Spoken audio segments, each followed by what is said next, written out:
రాష్ట్రంలో 26 జిల్లాలకు సంబంధించి కేంద్రం జారీ చేసిన ఏపీ పబ్లిక్ ఎంప్లాయ్మెంట్ ఆర్డర్ 2025 గెజెట్కు అనుగుణంగా రాష్ట్ర ప్రభుత్వం త్వరలో గెజెట్ను విడుదల చేయనుంది. దీని ప్రకారం 26 జిల్లాలు, 6 జోన్లు, 2 మల్టీ జోన్లు అమల్లోకి రానున్నాయి. ఉద్యోగ నియామకాలు, బదిలీలకు దీన్నే ప్రామాణికంగా తీసుకోనున్నారు. ఇందుకు సంబంధించిన ప్రతిపాదనలను సాధారణ పరిపాలన శాఖ కేబినెట్ ఆమోదం కోసం పంపింది. ఈ నెల 10న జరిగే కేబినెట్ భేటీ ముందుకు ఈ ప్రతిపాదన రానుంది.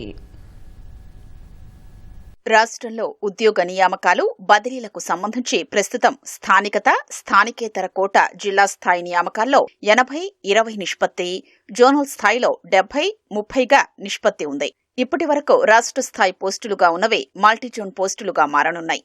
నేరుగా చేపట్టే అన్ని ఉద్యోగ నియామకాల్లో 95% స్థానికులకు, 5% స్థానికేతరుల కోటా ఉంటుంది.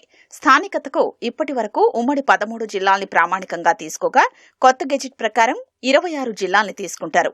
కూటమి ప్రభుత్వం కొత్తగా మరో 2 జిల్లాలు ఏర్పాటు చేసింది. దీంతో 28 జిల్లాలకు కొత్త గెజిట్ నోటిఫికేషన్ జారీ కోసం కేంద్రానికి ప్రతిపాదన పంపనున్నారు. జాబ్ క్యాలెండర్లో పేర్కొన్న ఉద్యోగాల నోటిఫికేషన్ నాటికి 28 జిల్లాల గెజిట్ నోటిఫికేషన్ వస్తే దాని ప్రకారమే నియామకాలు చేపడతారు. రాష్ట్ర ప్రభుత్వం గెజిట్ నోటిఫికేషన్ జారీ చేస్తే ఇప్పటి వరకు ఉన్న పబ్లిక్ ఎంప్లాయ్మెంట్ ఆర్డర్ 1975 రద్దవుతుంది.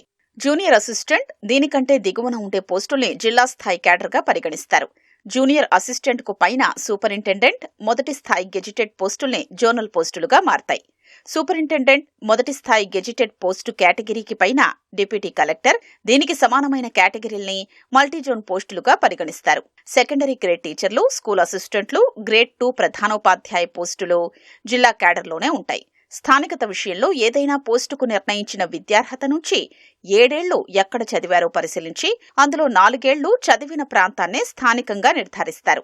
విద్యార్హతలు లేని పోస్టులకైతే నివాస ప్రాంతాన్ని ప్రామాణికంగా తీసుకుంటారు.